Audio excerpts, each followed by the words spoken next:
In the late 1800s, Boers and British colonizers clashed in an effort to exploit resources and expand empire in southern Africa.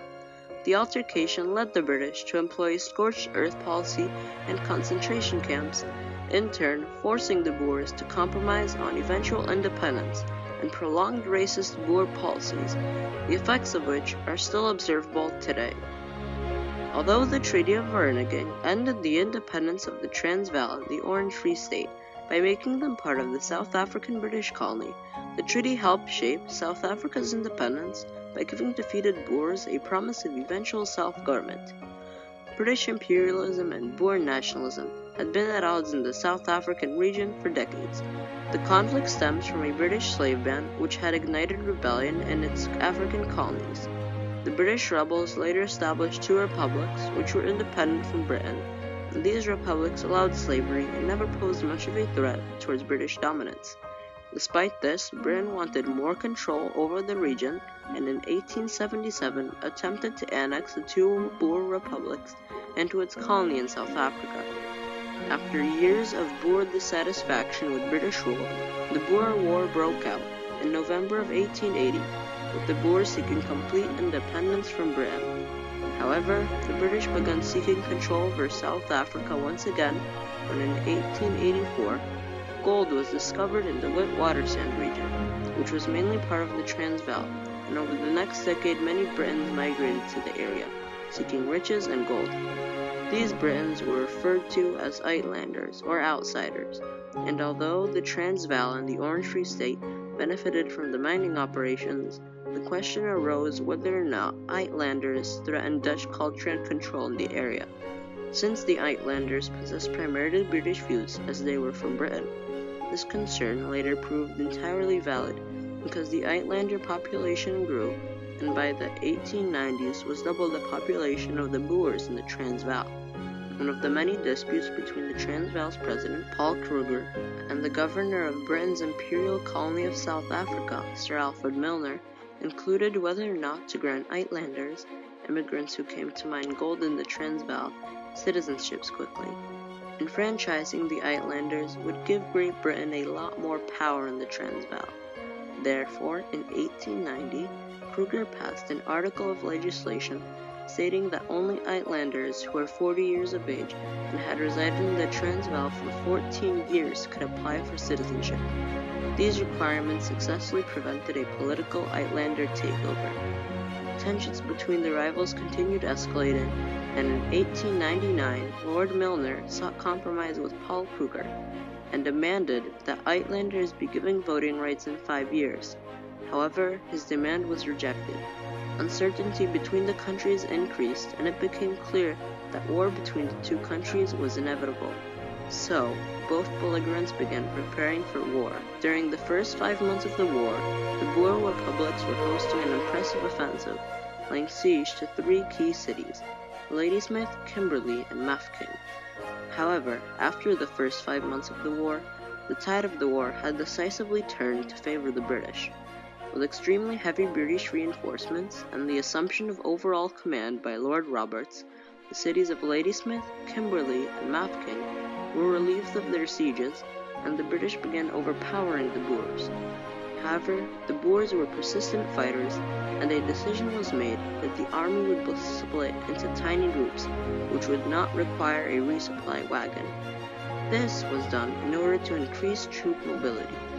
Since the Boers had suffered such significant defeats and a major part of the army had been captured, they recognized they could not win the war. So, a decision was made that the army would be split into tiny units, whose goal would be to harass the British and destroy their communication lines and prolong the war. These tactics were dubbed guerrilla tactics. Therefore, many called this section of the Boer War the guerrilla phase. After suffering many defeats, the British created the most infamous of anti-guerrilla strategies, the Scorched Earth policy. Lord Kitchener, the new commander-in-chief of South Africa, took the concept to an extreme, destroying an estimated 30,000 white Boer farms in conjunction with black farm worker homes and outbuildings In total, close to 100,000 buildings were destroyed. In conjunction to destroying homes, Lord Kitchener placed many white Boer farmers, their wives and children, in concentration camps, guarded by British troops. Christiana Nienarber, a survivor of the Boer War, recounts her experience as a young girl, when British soldiers burned and looted her home. Hulle het vrouens in die kamp gesit het. Hulle het nie ander plek gehad nie, hulle moes hulle in die kamp sit. They chased everyone to the camp. Gery. Dit kon ry nie, moes maar loop. Those who could not ride simply had to walk to the camps. Kampe toe. Daar kan nie die huise gebly het nie, daar was nie huise nie. Huise was People couldn't stay in their houses. The houses had all been burned. Almal in die kampe. Baie. Many people were in the camps. Hoe weer my ma leef nog. If only my mother were alive, she'd tell you. In the elapsing time of the war, 4,177 women, 22,074 children under 16, and 1,676 men too old to fight died due to the horrendous camp conditions. Exhausted by the heartless British tactics, the Boers sent representatives from various commando leaders to meet with one another. The representatives agreed in a vote of 54-6 that it was best to surrender their independence, and on their 31st of May, 1902, a little before midnight, the Peace Treaty of Vereeniging was signed at Melrose House in Pretoria, marking the end of the Boer War. The Treaty of Vereeniging ended a bitter war, plagued with the deaths of innocent Boer civilians. Although the Boers relinquished their independence, the British granted them some favorable surrender conditions, making the Treaty of Vereeniging a true compromise, not just a petty surrender. Among these conditions were two that would shape South Africa's history in the next 90 years. One of these was the eventual promise of granting self-government to the Boers, which then later resulted in an independent South Africa. The second condition required the British to transfer the question of black rights to the future government instead of handling it themselves, which 50 years later resulted in extremely racist apartheid policies being passed in South Africa. Once again, without British governance, South Africa drifted towards liberal policies. However, instead of enslaving blacks, the whites were now interested in monopolizing precious natural resources for their own use.